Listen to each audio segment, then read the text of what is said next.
So the month of June is one of my favorite times to garden, and let me tell you why. June is when the perennial flowers, the best selection of perennial flowers shows up at the garden center. Now, perennials are those plants that come back year after year. So you plant them once and you're done, once and done. Perennials and permanent both start with P.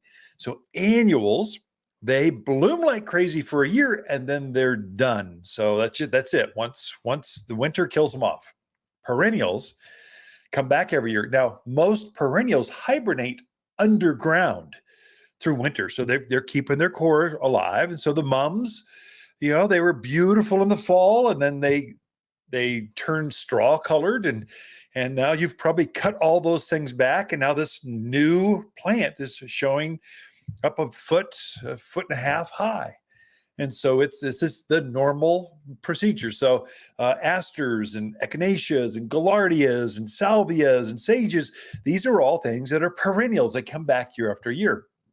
Now, we've got perennials in the spring, but because they're just coming up, they're basically green blobs in a bucket, and you're buying them by the tags. So you're reading these little tiny tags. You better bring your cheaters because the plant tags are so small you could hardly read the writing. And the picture on it is beautiful, but it's the size of a stamp. I mean, how do you shop for these things with that kind of environment?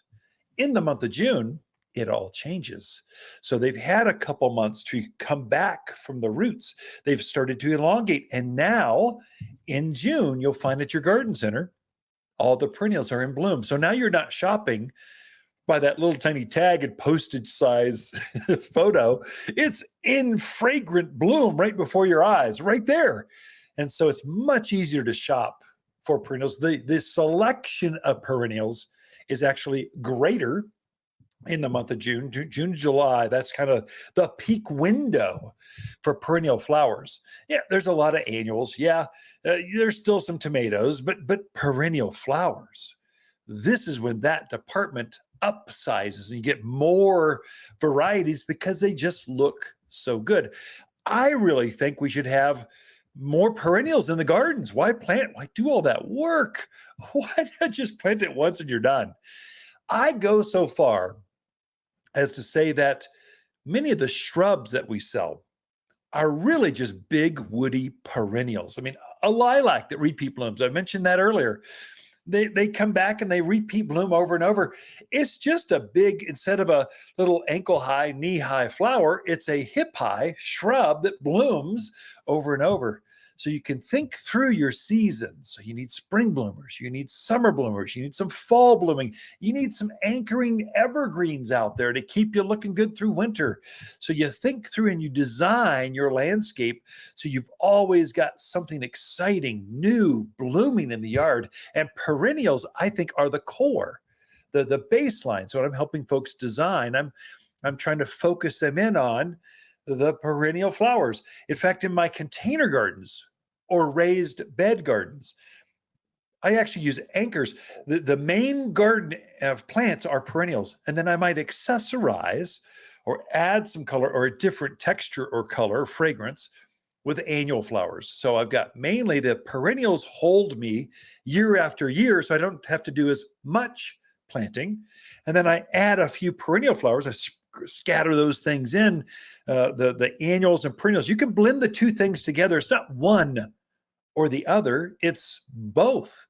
And so we live in such a beautiful spot of the country where you can take advantage of that. We grow better perennials here than most parts of the country. Perennials love winter. They need winter to be able to rest and take a breather. They like hibernating like squirrels or bear out in the forest. They like hibernating underground. Then they come back fresh every spring. And so then they start growing and blooming again. And so they need this cycle. They like they like the elevation, the higher altitude. They love bright sun. It helps them to bloom better. The wind can be a little awkward. So if they're tall things like big perennials, you might have to stake, let's say, a peony. Peonies, they get so big they can catch the wind. So you might have to stake them a little bit, but they love our sun. They love our water. They like everything about us out here. And a lot of the perennials, the animals don't eat. And so you'll see that deer and rabbit and javelina, they will tear up your annual flowers, but they'll tend to leave, not all of them, but certain ones, they would much rather pass by and go eat your neighbor's annual flowers. I'd rather eat the pansies, violas, and kales over there than they would your echinaceas, gaillardias, coreopsis, sages here. They just don't like the flavored smell of perennials.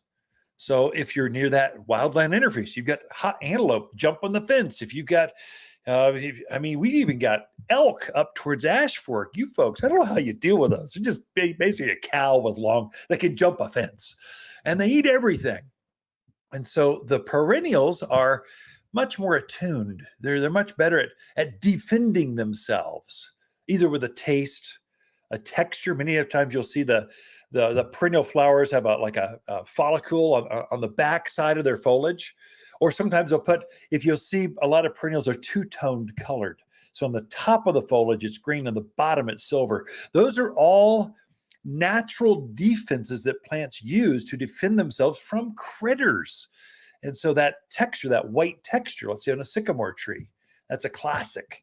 It's got the green on one side, white on the other. That's actually something to keep the deer off of them.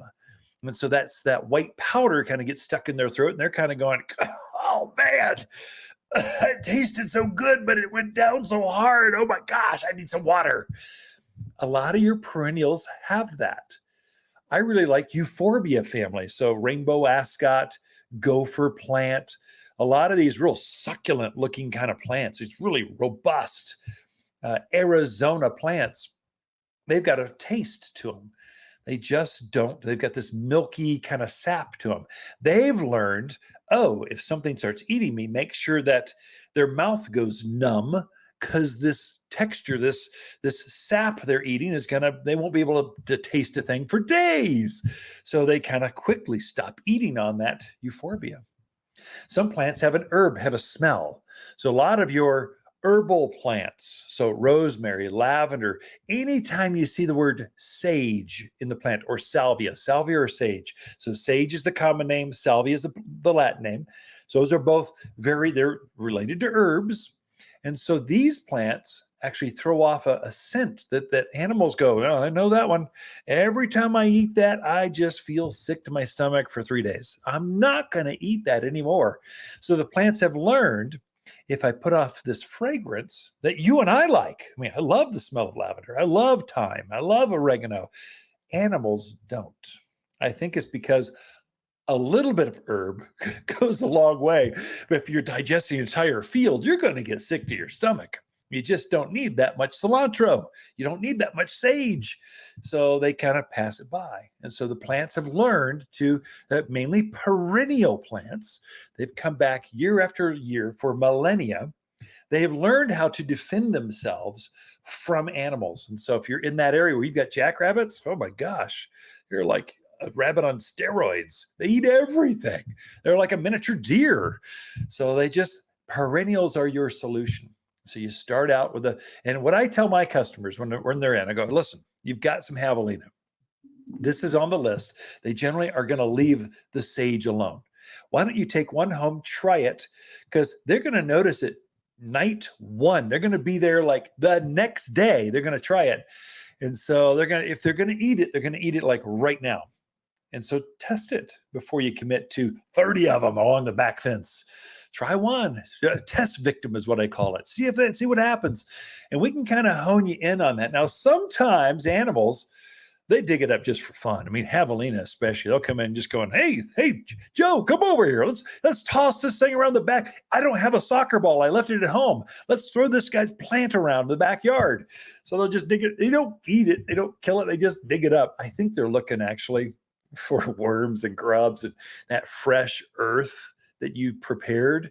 So you stick it back in the ground, it goes. So then once they do that once, they'll be done. So perennials, June is the month to plant perennials. You get your best selection, best choices, your best success in the garden. So perennials in the month of June. Be right back with Lisa Waters Lane right after this.